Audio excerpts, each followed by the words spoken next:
Hello and welcome back. I'm Natalie MacDonald and you're watching Dukascopy TV. Joining me in the studio now, I have Dukascopy regular John Hancock. John, pleasure to see you again. Great to be here.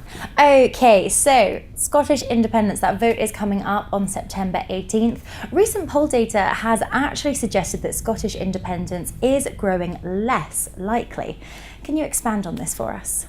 Well, this is a fluid number, right? I mean, for the last 7 polls, the numbers in favor of independence went up. Now, more recently, they seem to have been going down. The numbers basically are bouncing around. So I don't think we can draw too many conclusions from this snapshot of the picture. Although there does seem to be a sense that this is a politically driven agenda, both in Edinburgh, but also in London, and that the average voter, the man on the street, the proverbial man on the street, is confused by this and doesn't really have a clear sense of what's at stake and where they're going to vote. So it's a fluid vote. So you mentioned there being political, but let's talk economics for a moment. Could Scottish independence be a red flag for investors? It's been commented that the referendum currently acts as another obstacle facing Scotland's commercial property market. Small market nonetheless, but a market. And this already lags behind its London counterparts. So could there be sort of greater concerns? I think this is a perfect example of the kind of apathy we see and the surprising level of disinterest in this debate in the UK itself. I mean, if the United States was facing a prospect of a third of its landmass disappearing and a tenth of its population, you can bet this would be a massive debate in the US. I'm Canadian. We've had the same debate perennially for 30, 40 years in Canada.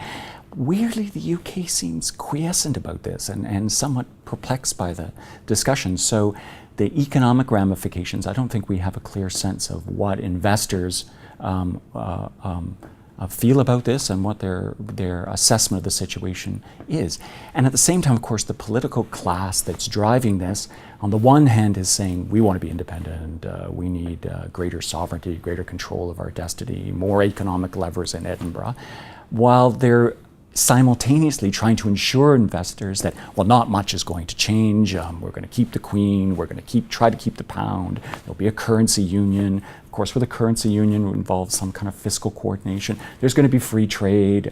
We're going to have the free movement of people. And of course, we'll be even more active participants in Europe. So on the one hand, it's we want independence, we want everything to change. And on the other hand, don't worry, things aren't actually going to change that much at all. Well, this really seems to have been almost the propaganda tool of Scotland's First Minister, Alex Salmond, who also sought validation from Juncker's appointment as the new president of the European Commission, a move which has seen UK PM David Cameron come under a lot of fire. Labour leader Ed Miliband has said that the UK was now closer to the exit door in Europe. So we've got this question of Scottish separatism, UK separatism from Europe. Would you agree with all of this? Yeah, I think you're absolutely right, Natalie. I mean, the truth is there's 2 independence debates going on right now in the UK. One, Scottish independence from Britain, and on a bigger level, Britain's independence from the EU, or at least the renegotiation of the relationship with the EU, which, if it makes any sense at all, could result in Britain leaving the EU. And in a sense, it's hoist both sides by their own petard. I mean, if David Cameron is trying to argue the nonsense and the illogic of Scotland leaving the UK, presumably that's exactly the same arguments that the pro-Europe lobby are using vis-a-vis David Cameron's Conservatives. It's hard to argue that it makes sense for Scotland to stay in an economic union with the UK and that the world demands greater coordination and a common voice and accommodation and consensus, while at the same time saying we want out of Europe. And to add to the debate, of course, to make it even more complex, the Scottish nationalists are very pro-Europe. You know, we want to leave the UK in order to join Europe. So on either side, there is this fundamental flaw with the agenda of separation. I mean, it seems to me that at some level, I think British voters are more aware of this than maybe the political class, or at least the political class is dealing with a voter that existed 50 years ago, not the sort of savvy, tech-savvy, connected, online voter today. Where do you go? I mean, when you separate, what are you leaving? What does sovereignty and separatism mean in a globalized world. I mean, it kind of is a reductio ad absurdum. You know, you've got Europe, in a sense, trying to carve out an independent space in a global economy.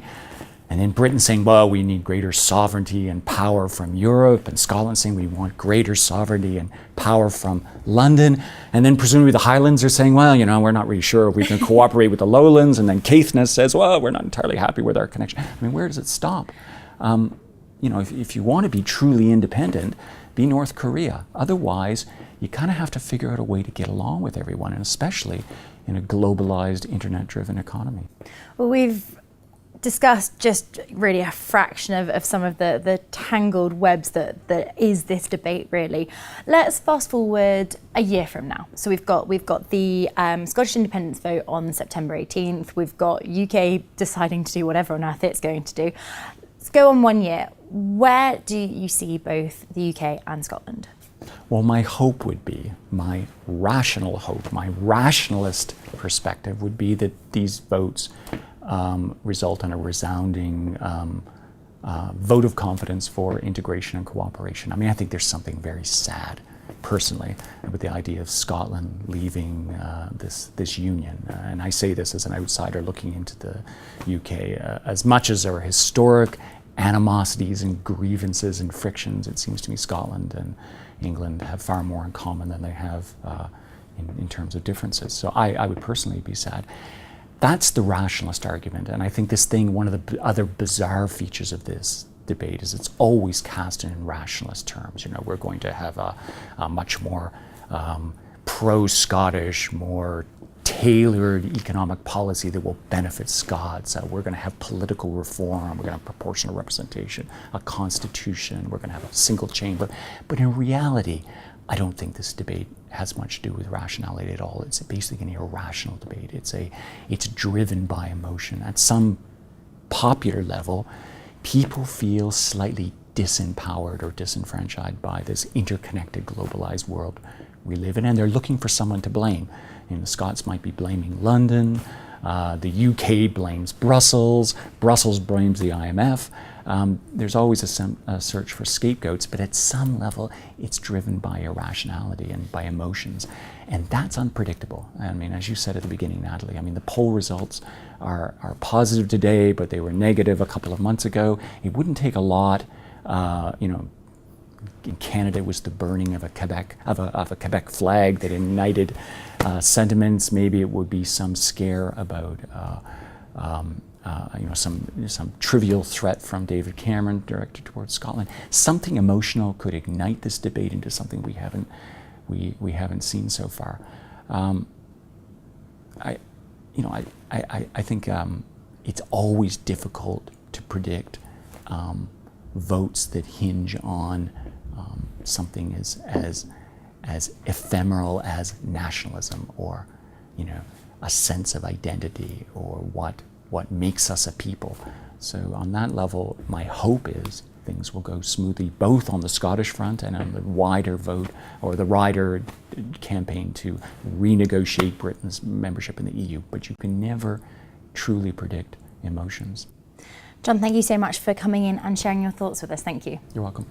The Dukascopy TV team will be keeping you updated on this story and many more, so do stay tuned. Goodbye for now.